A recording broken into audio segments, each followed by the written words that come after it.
Yo, what's up, everybody? I want to welcome you all to another great episode of the Scale Your Business podcast, where we want to help small business owners like you succeed. I'm your host, Andrew Dupeval.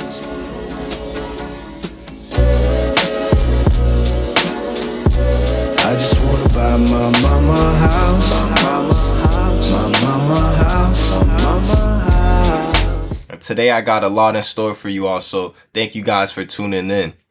Last week I talked about the different entrepreneurship ventures that one can partake in: a side hustle, freelancing, a startup, or a business. And if you remember from our last episode, I was emphasizing the importance of being able to properly identify the capacity and the level of entrepreneurship that you're engaged in. And the reason for this is because a hairstylist that is a freelancer has a completely set of different problems than a hairstylist that owns a salon and employs staff. And someone who works a full-time job but sells a few t-shirts on the side, they have a whole set of different challenges than a full-time entrepreneur that owns a business selling clothing, whether that be online or offline. So if you only have a side hustle, you shouldn't be worrying about the problems that an established business deals with, and vice versa. The capacity of entrepreneurship that you're engaged in will ultimately determine the types of challenges you're bound to face and the capacity of work you should actually be putting in. Now, they say you're actually in what's called the business life cycle the moment you decide to manifest your ideas and launch your business that you've been talking about for some years now. And today I'm going to assume that you all are about to launch a startup, and I'm going to walk you guys through the different stages in the business life cycle for a startup in an established business. So let's say you have this idea to create an app, right? And this can be considered an online product. And let's say with this app, you want to connect freelance hairstylists with local customers that prefer home visits. And you've been thinking about this idea for some months now, and now you want to figure out what will it take to launch this app and manifest your vision. At this point, you are now in what's called the pre-startup development stage. So you haven't really launched anything, you've never sold anything, you haven't sold or generated any revenue. You're just thinking about this idea. Right now, you're in the pre-startup development stage. And for startups looking for funding from VC investors, angel investors, so on and so forth, this stage can also be called the seed and development stage. So before you write any business plan, before you look for any investors, before you apply to the bank for a loan, before you even create the app, you are going to need to thoroughly research your target audience and the overall market industry about your app or whatever company you want to start. You're going to need to research that industry before you actually enter that industry. So here are a few things you should be asking yourself while you're still in this pre-startup development stage. Number 1, do you have what's called a product market fit? Number 2, do people really need your product or service? Number 3, what problem does your product or service solve? And number 4, is your idea already out there being sold by an existing company? Now, to accurately answer these questions, you got to thoroughly research your potential competition and your industry, but you've also got to take it to the streets and ask hypothetical customers about what their problems are. And you got to let them know about what product you want to potentially bring to the market and figure out if that product is something that they would purchase. You got to talk to these hypothetical customers in real life to make sure that they also would want to purchase something like that and that they are interested in that. And plus, you also want to, have a one-on-one conversation with them so you can further learn more about their problems and their issues and what solutions they need. Now, after some research, you want to create a MVP, aka minimum viable product. Some people like to call these MVPs as prototypes, but whatever you want to call it, it's very important that you create an MVP so that you can test it and validate it after you've done some research within your market. Now, this MVP will actually allow you to learn more about your market, learn more about your target audience, and the shortcomings of your product or service. In the case of the hairstylist app that I mentioned before, you're going to need to launch what's called a beta app. This is also known as the MVP, but in the mobile app industry. So after you've done some research in the hair industry, you're going to use this beta app to learn more about the features that your target customers want to see on the app. And you're going to use the MVP to analyze the common customer patterns and habits that they have while using the app. So before you dump any money, resources, and time to launch your business, you got to use this MVP to make sure the idea is viable, scalable, and profitable. Now that you've tested and validated your MVP in the market with your target audience, it's time to prepare yourself to start and launch that business. So here are a few things to handle before launching your startup. Number 1, you got to construct a potential team.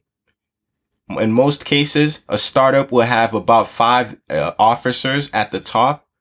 CEO, usually that's the person who's in charge of the vision of the company and expanding the company and all that other stuff, and also managing the personnel within the company. Number 2, COO. Oftentimes that's someone who's taking care of the procedures and taking care of the processes and the systems that you have within your business in order to scale. So that's the Chief Operating Officer. You also have the CFO, which is the Chief Financial Officer. They're usually in charge of the bookkeeping, accounting, and all the other finances of the business, making the reports, making the projections, so that way you're running your business healthy financially. Then you have the CMO, who is the Chief Marketing Officer. They're in charge of making sure that you have great marketing to put your product out there to the target audience. You're communicating to your target audience effectively. You're marketing your products effectively. You're advertising and gaining new leads, right? And you have a pipeline of new leads, so that way you can transfer those leads into your sales department, which leads me into the next person that you might need, which is the Chief Sales Officer. And that person's usually in charge of the pipelines of your customers, making sure you're converting these leads into actual paying customers, making sure that your customers are satisfied with the product or service that you've given them.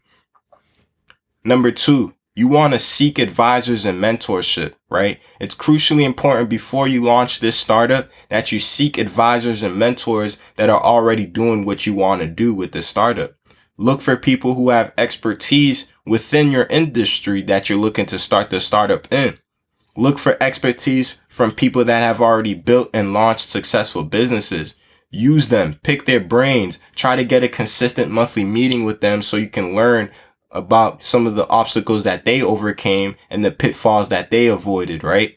At the same time, try to get them on your advisory board or maybe the board of directors, so that way they can continue to give you guys the best advice on how to operate and launch that startup. Number 3, you got to finalize that business model. You know, when you have that MVP, you're taking it out to the market, you're figuring out how people are reacting to that product, and you're figuring out what's the best way that they want to purchase the product. You're figuring out what's the best strategy to release the product, and you're figuring out what's the best strategy to gain revenue from releasing that product. That's your business model. So you want to finalize that business model before you launch the startup. Number 4, you want to finalize your product offerings and your service offerings. You don't want to now be coming up with new products or now finalize your products and what you want to offer after you've already launched the business. Before you launch the business, you want to have your finalized set of product offerings and service offerings. And that's why you have the MVP. That's why you're taking the MVP to the market before you start the business. Number 5, you want to create a business plan. Before you start the business, create a plan. That plan is going to help you take the necessary steps to reach the goals and manifest your vision. So you're going to write everything that's included about your business, all the assumptions that you've made, all the research that you've done, and the conclusions that you've made from that research. You're going to put that into the business plan to help you as you start and launch the business. So create the business plan before you start the business. And lastly, you want to map out your first 3 to 5 years. So obviously you want to utilize your business plan for this, but you want to make sure you have a good enough section that maps out the next 3 to 5 years, including your startup year, your first year of operations. You got to project out all of your sales, project out your expenses, project out the cash flow, project it out 2 years from now, 1 year from now, 3 years from now. What does that look like? You got to make those projections so that way you can, just monitor your company to make sure to see whether or not you're keeping up with your projections, or if you're underneath your projections and need to improve to get back to what standard is. At the same time, you want to map out your next 3 to 5 years because you want to know how are you going to scale. When you're mapping this out, you want to write down the steps and the goals that need to be achieved in order to scale the business. And at the same time, you want to make sure that you have enough money to initially fund the startup and at the same time afford the operating expenses of year one. So starting a business and operating it for 1 year is very costly. There's things that you're going to be paying monthly. There's things you're going to be paying yearly once you start that business legally. So you got to make sure that you have enough money to sustain those expenses past year one. So you got to project the expenses out and make sure you can afford it. What's your plan to get money to afford it? And if you can't generate that money through the business, how are you going to personally fund that first year and maybe even longer if your business needs it to be? So after you've done all of that needs to be done to validate your idea, validate your product, and validate your service, you're going to need to prepare your startup to launch it. You're going to need to, now it's time to launch it, right? So now it's time to commit and officially launch the business. The moment you do so, you are now in what's called the startup stage of the business life cycle. So according to studies done by SBA, 1/5 of all startups fail within their first year. About 1/3 fail within their first 3 years. About 1/2 fail within their first 5 years. About 3/4 fail within their first 10 years. And about 90% of all startups eventually fail. And the common reasons for why a startup may fail: 82% of them experience cash flow problems. 42% of them have no market need. 29% run out of cash. 23% of them don't have the right team. And lastly, 19% of them are outcompeted. At first, the vision may feel very blurry and fuzzy, but you need to continue to persist, and eventually the overall vision will become much more clear. And as you continue to grow your customer base and figure out the best way to operate your business and optimize your processes and systems, don't expect to make a huge load of sales revenue or expect to make a shitload of profits, because during that first year and the first 2 years, you don't know what's going to happen. You don't know what's bound to happen to you as the business owner. So you need to make sure that you're taking those profits and you're reinvesting it back into improving your product or service and optimizing the business. So here are some top priorities a startup should have during year 1 to 3. Number 1, you should be iterating and testing your assumptions that you've made during your pre-startup stage. It's crucially important that during your first couple of years, you're taking all the assumptions that you've learned, you're taking all the data that you've learned with your MVP, and you're reiterating, you're optimizing, and you're continuing to look for that product market fit, right? When I'm explaining that in a little bit. Number 2, you want to demonstrate that you have initial user growth or initial revenue growth. If you don't see initial user growth or initial revenue growth in your first years, then something is wrong. Either the product isn't worth it, or the product there's no market need for the product, or you did something wrong with your planning or releasing your product, right? So there is something that needs to be done if you notice that there is no initial user growth or no initial revenue growth. Number 3, you gotta develop KPI, otherwise known as key performance indicators. So a lot of times businesses, when they're first starting off, they're looking at the wrong metrics. They're looking and analyzing at the wrong data. So there's something called vanity metrics, and you don't want to be fooled by vanity metrics. Vanity metrics are things like registered users, number of downloads, and raw page views. And they're usually manipulated and don't necessarily correlate to the numbers that actually matter, like active users, engagement or level of engagement, the cost of getting new customers, and ultimately your revenue and your profits. So you want to make sure that you're looking at the right metrics and not looking at vanity metrics. Number 4, you want to find a product market fit. And that's what I was talking about a little bit earlier. And you know you're reaching a product market fit when your MVP has gained traction, you've got paying customers, they keep buying and using your product on a regular basis, and they're actually telling others about your product. Once that starts happening, you've reached product market fit, which essentially just means you took your product, the cost of it, the solution that it provides to whatever problem that you want to solve, and you also took the target audience that your product is for. You took all of that and you aligned it with what the market needs. So the market's going to tell you, this is the price I'm willing to pay for your product, or a product that potentially solves a problem that the target audience is facing. And the market will also tell you, this is the problem that we're facing, and this is the solution that we want and need. And when you have that, from the market, you align that with what you have as a product. Now you have a product market fit. What the market needs, you give. What the market is willing to pay, you sell it at. And it's always a perfect fit. You want to look for that. And that's why it's crucially important that you create an MVP before starting any business. Create that MVP. It's going to be less expensive to test out whether or not this MVP can be a product market fit. And then number 5, you want to make sure that you're getting a language market fit. So once you kind of have this product market fit, you got to start figuring out how to talk to your users about what your product does so that they can get it. And this is where you test your messaging to make sure it resonates with your target customers. So it's important that you not only have a product market fit, but you have a language market fit, which means that you're communicating to your customers effectively.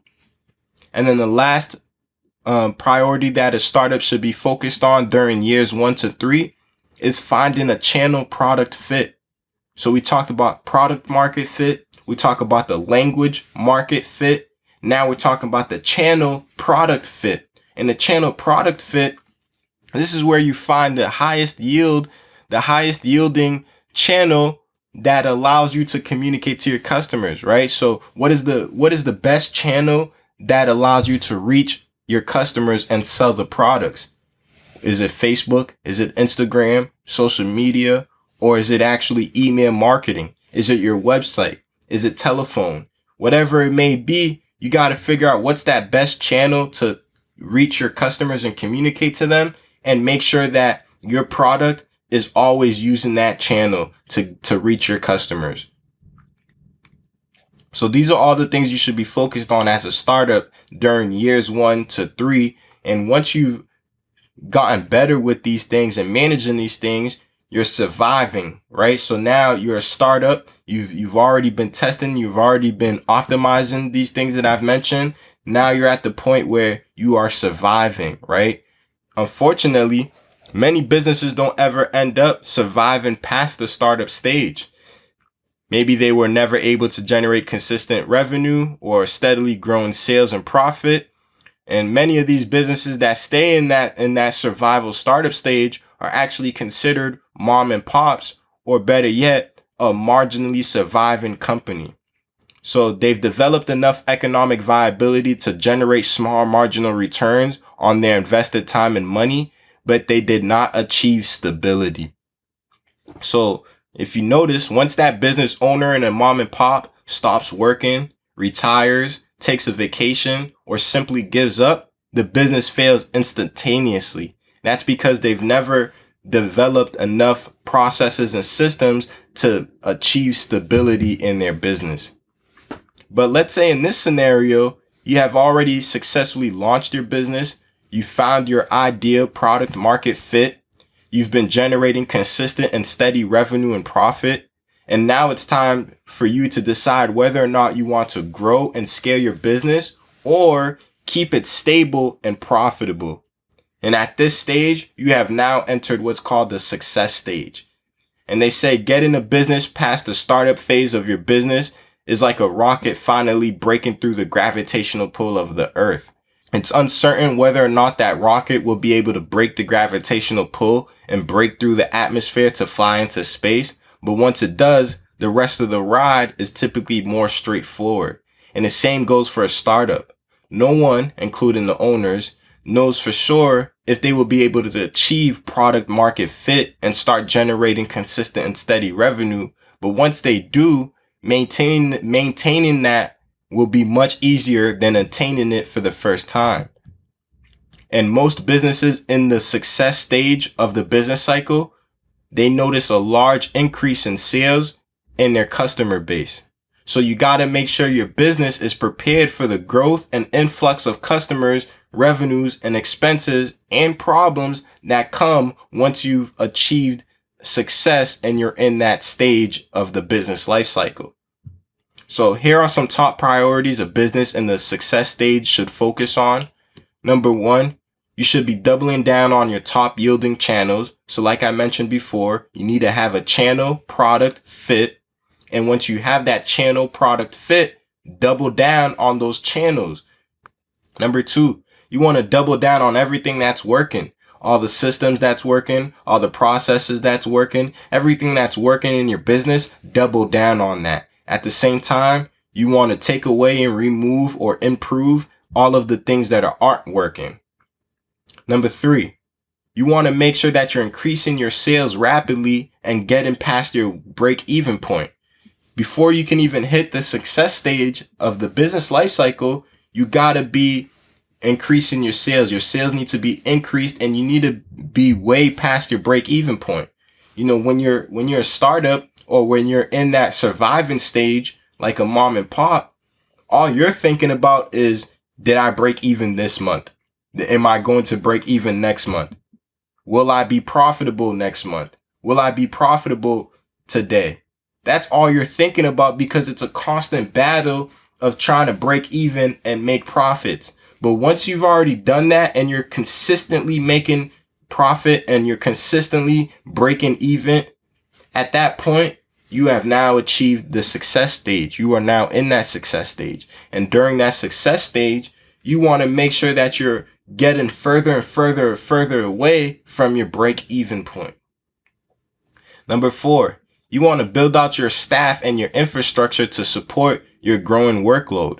You know, once you're in that success stage and you're growing your business, or maybe you're leaving it stable, whatever you choose, whatever route you choose to go into, you got a lot more workload, right? More customers are coming in. So you got to make sure you have the right staff and infrastructure to support that. Number 5, are you expanding your workforce in areas that you're not skilled in and in areas that your company is weak in? In order for you to really be successful during this success stage, you got to make sure that you're expanding in areas that you're not good in. You as the business owner can't be taking care of everything. So you got to have personnel in areas that you as a business owner are not good at. And even as your company overall, areas that your company is weak in, you got to make sure you're getting support and the right staff to help where your company is weak in.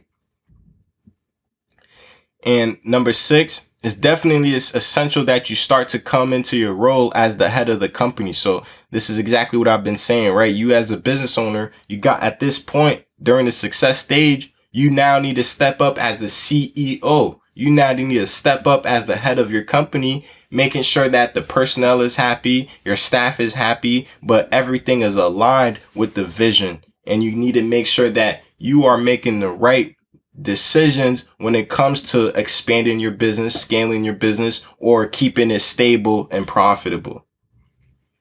Number 6, you got to create a revised business plan that supports the growth for the next few years. So, your first business plan that you created, that's to start and launch your business. Once you've successfully started and launched your business, and now you're in this success stage of a business life cycle, now it's time for you to create a whole new business plan that supports the growth and scaling of your business for the next few years, which looks completely different from the business plan that you created when you first started the business. And then lastly, you want to continue to optimize your marketing strategies to efficiently pull in customers and increase your conversion rates. So obviously your workload will increase once you start scaling or once you're in this success stage. So you want to always continue to optimize your marketing strategy, optimize your conversion strategies, optimize your sales funnels and your marketing funnels. Continue to optimize and optimize and optimize your company. And the success stage for a business can actually be broken down into 2 more sub-stages in the business life cycle. So typically, once you reach the success stage, you have 2 options: whether or not you should exploit the company's accomplishments and expand. This is the success growth sub-stage, or keep the company stable and profitable, which is called the success disengagement sub-stage. So these are the 2 sub-stages that a business owner has the option of going once they've reached the success stage of a business life cycle. They can either go to the route of success growth stage, or they can take the business to the success disengagement sub-stage. So let's say the owner is satisfied with the revenue that the business has been generating and how the business has been operating. They may choose to disengage from the business, collect their dividends, and start a whole new brand new venture. This is typically the disengagement sub-stage, where the company has already attained true economic health. They have a sufficient size and they have a sufficient size of personnel and their product market penetration, and they've earned average or above average profits consistently and continue to do so. Owners will start to rely on their managers and their personal staff to operate the business and sustain this profit and the stability that they've achieved, while the owner is working on new ventures, or maybe they're on a vacation. So the company can actually stay at this stage of disengagement for as long as it wants to be, so long as it continues to reiterate, optimize, and adapt to new consumer and market trends. Now, let's say the owner actually wants to continue and grow the business after they've reached this success stage. Let's say they want to take it and grow it and scale it and expand into new markets, right? They're going to need to consolidate all of the current assets and resources and prepare the company to scale and expand. It's not just because you're profitable now doesn't mean you're ready to scale. There's still things that you're going to need to do now to prepare your company to scale. So once you've decided as a business owner that you do want to scale, you're going to need to prepare your business for that. So here are some areas that you can focus on before scaling your business. Number 1, do you have enough money to fund the scale? Your plan may require you to hire staff, deploy new technology, add equipment and facilities, which is all costly. So you need to make sure that you can afford to be able to scale the company, right? So where are you going to get this money to scale the company? Number 2, optimizing your marketing and your sales funnel. Scaling your business obviously means that you will sell more of your product and more of your services. So do you actually have the sales structure in place to generate, convert, and sustain more sales? If not, then you're not ready to scale. Number 3, you got to invest in technology. Investing in technology is going to make it a lot easier and less expensive to scale your business. And many of your processes, especially your manual processes, can actually be automated with the implementation of the right technology. So what technology will you implement in your business to make sure that you're automated and that you're scaling your business very lean? And then lastly, number 4, do you have the right staff and the enough staff to actually scale the business and keep up with what the business is now going to become? You know, technology, you're going to be able to leverage it, but you're not going to be able to leverage it for everything. You're still going to need people to not only use the technology, but do the activities that technology can't do themselves, right? So do you have enough personnel in place before you scale your business? And let's say you started scaling your business and you started growing your business, but for some reason your business starts to stumble, maybe because of lack of communication, maybe because of confusion, maybe some orders are not being fulfilled. Whatever it may be, if you notice anything, if your business is starting to fail because you started growing, most likely you failed somewhere in your planning to scale and prepare the company to grow. So you need to review all of those things that I mentioned above, so that way you can understand and ultimately analyze your company and figure out whether or not you're ready to scale. Now, once growth rates start slowing down and the company begins to stabilize its revenue and its profits all over again, you've now entered the maturity stage, right? So companies in the maturity phase of the business cycle, they have already successfully scaled, and now their primary focus is on consolidating revenue gains from that rapid expansion and maintaining the young entrepreneurship spirit. Mature companies have done their strategic planning. They have the talented management team on board, and they have separated ownership from the company, both financially and operationally. As a business owner, you can extend the business lifecycle during this phase by reinventing yourself and reinventing your business by investing in new technologies in emerging markets. This allows your company to reposition itself in the industry that you're in, or maybe new industries, which allows you to refresh the growth in your overall marketplace. So, you know, I walked you guys through the different stages of a business. We started off with just the idea phase. With that idea phase, your main focus is developing an MVP. With that MVP, you're looking for product market fit. You're looking for the channel product fit. And then you're looking for the language market fit. And once you've done all of that, or once you have a better idea of that and you have more assumptions to start a business off of, now you can officially launch the business, right? And once you officially launch the business, you are now in startup stage 1, which is startup phase or startup stage, or it can also be called the survival stage. So during the first 2 to 3 years of a startup, you're going to be trying to survive. You're going to be trying to create more revenue. You have a little bit of a customer base. Your job is to grow that customer base. Your job is to finalize that product market fit, finalize that channel product fit, finalize that language market fit. You got to finalize all these things in your first 2 to 3 years to make sure that you have the finished product, the finished business, right? Or finished business model. And once that's all done, now you've reached success stage, right? So let's say after you've launched a business and you've finalized and found that perfect product market fit. Now it's time for you to decide, okay, I'm stable. Do I want to take this company and grow it and scale it? Or do I want to leave it where it's at, stable and profitable, right? So obviously when you grow it and scale it, that's because you want more money, more profits. But if you want to just leave it profitable and scalable, that means it's because you've reached your capacity and maybe you want to leave the business and start a whole new business or a whole new venture while still collecting the dividends and the profits from the business that it generates on a consistent basis, right?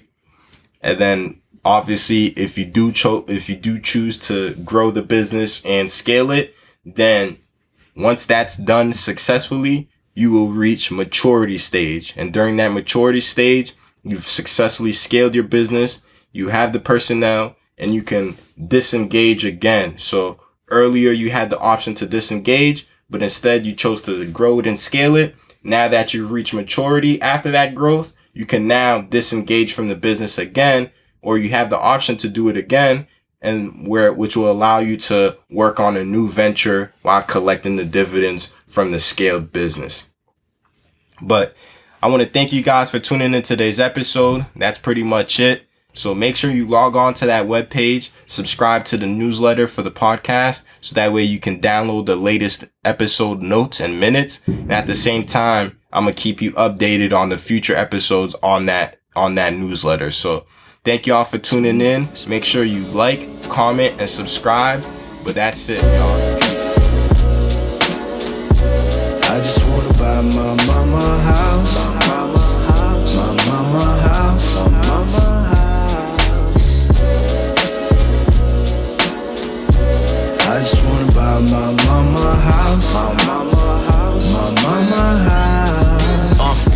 Like every black child, just wanna buy my mama a house. I wanna pack her things and be out. I wanna find the best realtor, no matter what the amount. Just show me the